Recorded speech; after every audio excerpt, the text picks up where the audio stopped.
pumped. I'm going fishing today. Let's go. So my plan is to throw a crankbait all day today, but at the same time, I'm gonna make sure I'm utilizing my transducer, looking out offshore for suspended fish in case that opportunity presents itself where I see some fish, and I'm gonna go after those.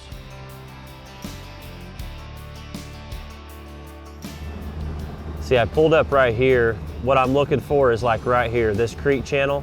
It comes in real tight, so I've got more of a steep bank right here. If it's got the right rock on it, that's the kind of spots I'm looking for. Right now, it is, you know, pre-spawn, it's early spring. That's where the shad and the bait and stuff like to hang out, and we're gonna try the cranking thing this morning, and if it doesn't work out, then we're gonna go deep. When I get on these more vertical, you know, 45-degree banks, I like to parallel them a little bit, but I really like to throw kind of at a 45.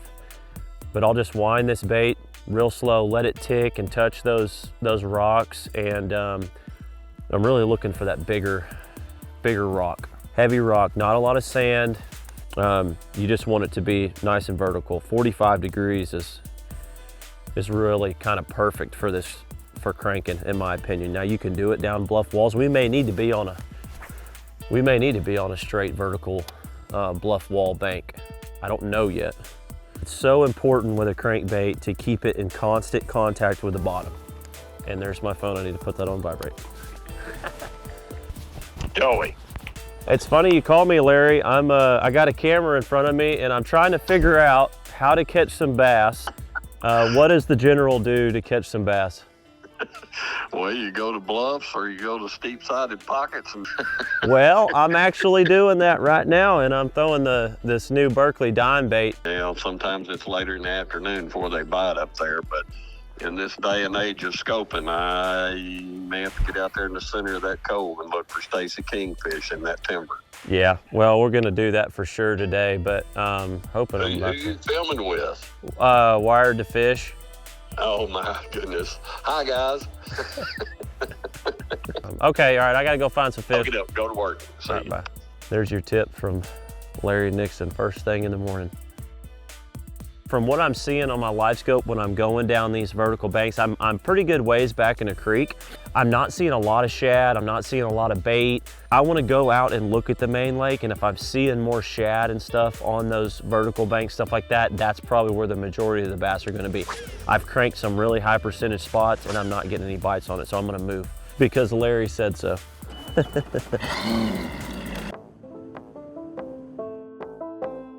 So many times with the sun warming these rocks up, these fish won't really get up here shallow until you get that warming in the sun in the afternoon. We tried to get a crank-and-bite going. I don't think the conditions are just perfect for it. I just moved out a little bit deeper.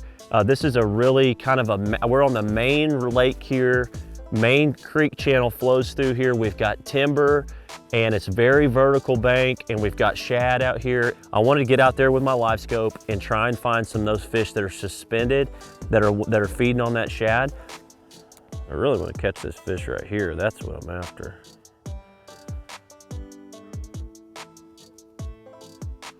Come on up and eat me. Oh.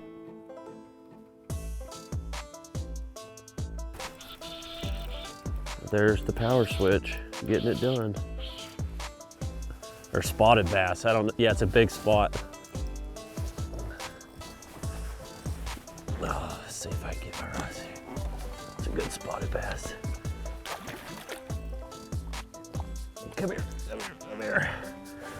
Look at that magnum spot.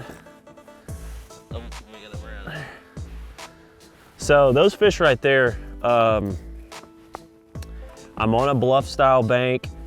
I started to see some balls of shad. There's some timber down there, and that's a beautiful spotted bass. Super healthy. Look how fat that fish. Just sitting out there suspended around that bait in probably 30 to 35 foot, and caught that fish. That's a pretty one. We're gonna put him back. He's gonna go back down there. And we can do that right there all day long, and I love it.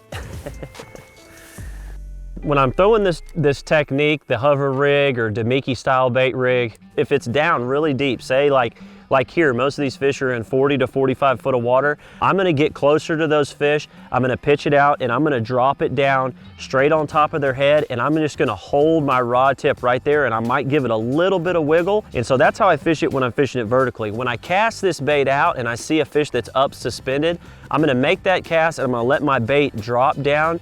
And I'm gonna always keep, very important, keep your bait above the fish's head. Bass like to feed up, and that's natural when they're chasing shad and stuff. They like to get underneath shad. So always keep your bait above the fish.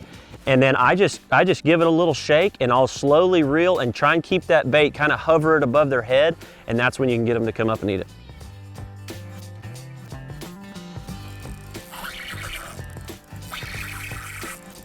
That's a good one there.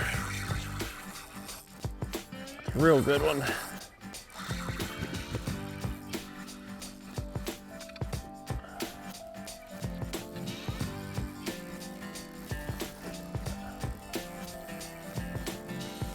There we go. Just all about location. Location, location, location. That one was suspended up real high.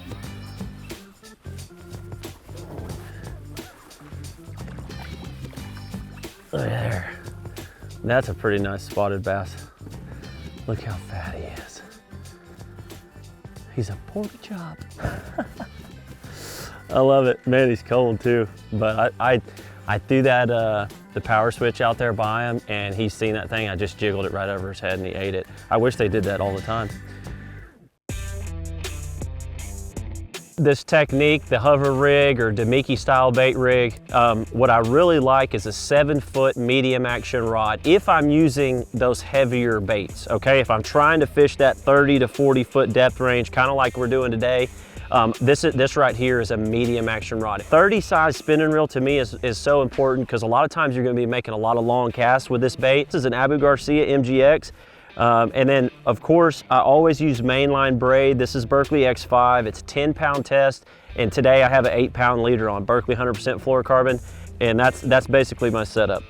The Berkley Power Switch is a really cool bait. It's got this little flat tail on it. It's very realistic. You know, this color that we chose today is very translucent and shad colored.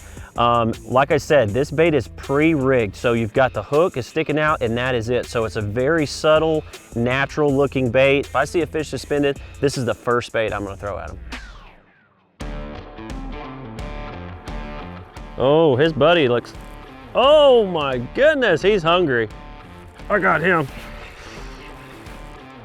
Big old spotted bass probably. Big hammer. It's a hammer. It's a hammer.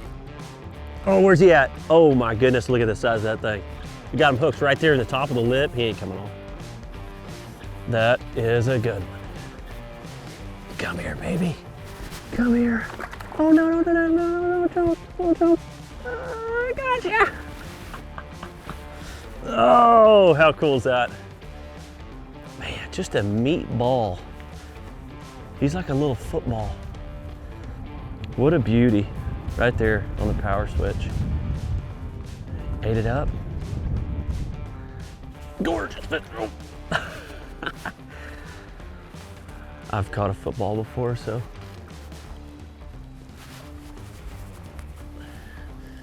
See ya, buddy. Thank you.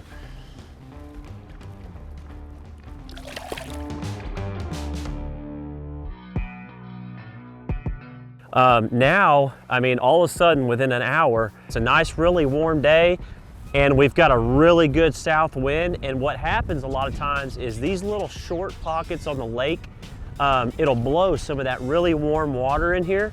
You know, I can cover this whole pocket right here. I'll probably start cranking right off this point, and I'll go right in here and work my way around. There may be some fish and shad pushed up in the backs of pockets. Got him. Biggin. Biggin, biggin, biggin, biggin. Biggin, biggin, biggin, biggin, biggin. Don't come off. Don't you come off, baby. Sitting right back out there in the middle of that pocket. Look at that spot. It's a big fatty. There's two of them down there too. I watched them. Could see them on my live scope. Woo, look Look at that joker. Oh, come on. Come on in here.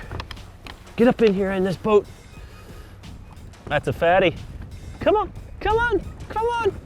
Ah, got it. Look at that spot. Wow. See? I love it when a plan comes together.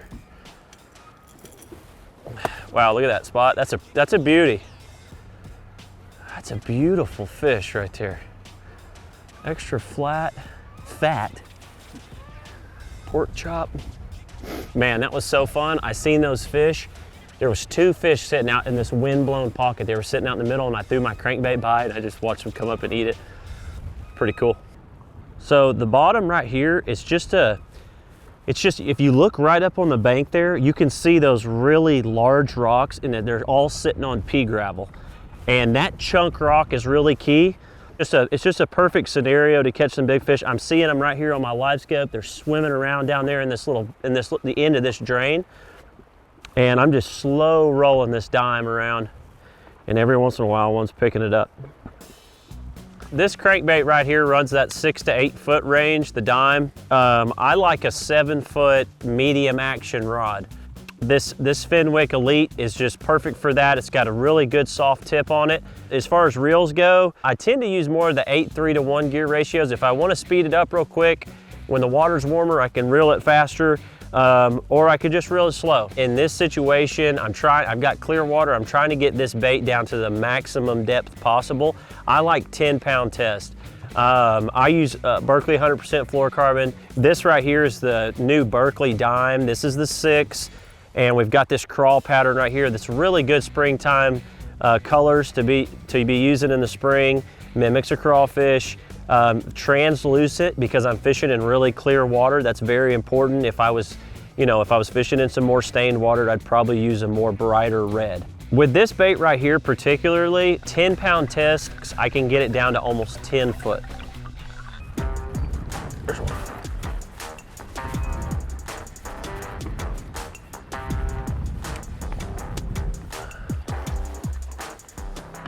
Another good one right there. Another fatty. That might be a largemouth right there. Yeah, that's a largemouth. Come here. I got him. Quality fish right there. Hey, right there in the back of that pocket, on the dime, got that crawfish color. These fish are probably eating up on stuff like that, you know, crawfish, shad, whatnot. Look at that. That's a beautiful fish. I